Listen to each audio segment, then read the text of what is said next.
Assalamu alaikum dear friends and welcome back to the new lesson. In today's lesson you're going to learn some important sentences. Let's start the lesson.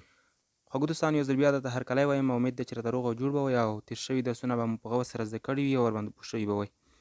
نن مې خواږو دوستانو ستاسو لپاره یو ځل بیا ډېرې مهمې جملې راوړي دي کومې چې په ورځني ژوند کې په محاوره کې او د انګلیسي د تمرینولو لپاره بیخي زیاته مهمې دي ستاسو لپاره. په جملو باندې پیل کوو. لومړنۍ جمله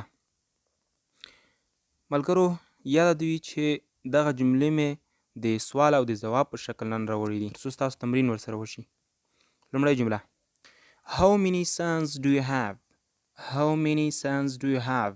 ته څو زامن لرې؟ ته څو بچیان لرې؟ How many sons do you have? I have 3 sons. I have 3 sons. زه 3 زامن لرم یا 3 بچیان لرم.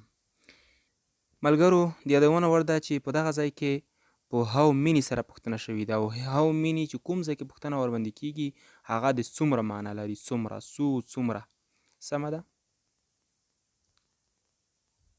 راځو بله جملې ته. دا هم دوستانو په how many سره ده. How many brothers do you have? How many brothers do you have? څو ورونه لرې؟ څو ورونه لرې؟ How many brothers do you have? ته څو ورونه لرې؟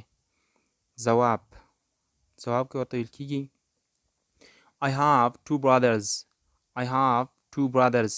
زه 2 ورونه لرم. I have 2 brothers. زه 2 ورونه لرم.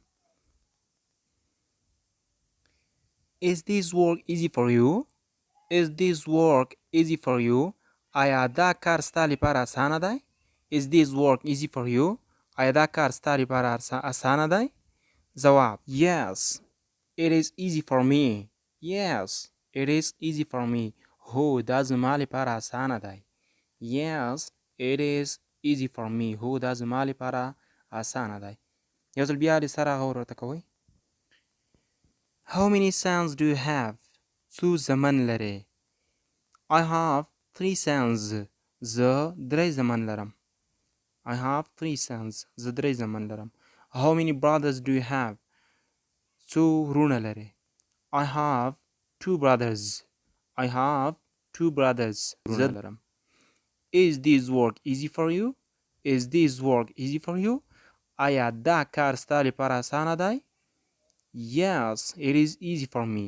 Yes, it is easy for me. هو دا زما لپاره اسانه دی. دوستانو تاسو دغه جملې په کومک سره کولی شئ چې نوره جملې هم جوړې کړئ.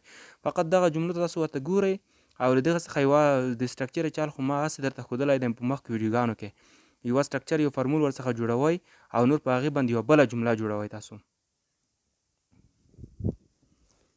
او دا زما ستاسو څخه یو خواهش دی چې په همدغه جملو باندې تاسو کفایت مه کوئ. تاسو نوره جملې ورباندې جوړه کړئ ترڅو انګلیسي مو ښه ورسره تمرین شي. دوستانو موږ به دا کوښښ کوو چې ستاسو لپاره داسې ویډیوګانې داسې جملې وبښئ راوړو چې په هغې سره یا خو ستاسو هغه مخکینی کوم انګلیسي درسونه چې موږ ویلي دي هغه هم ورسره تمرین شي او یا هغه مسافر وروڼه کوم چې بهر ملکونو کې اوسیږي او د انګلیسي سره مشکل لري د هغې مشکل ورباندې رفع شي. موږ به انشاءالله داسې جملې ستاسو لپاره راوړو.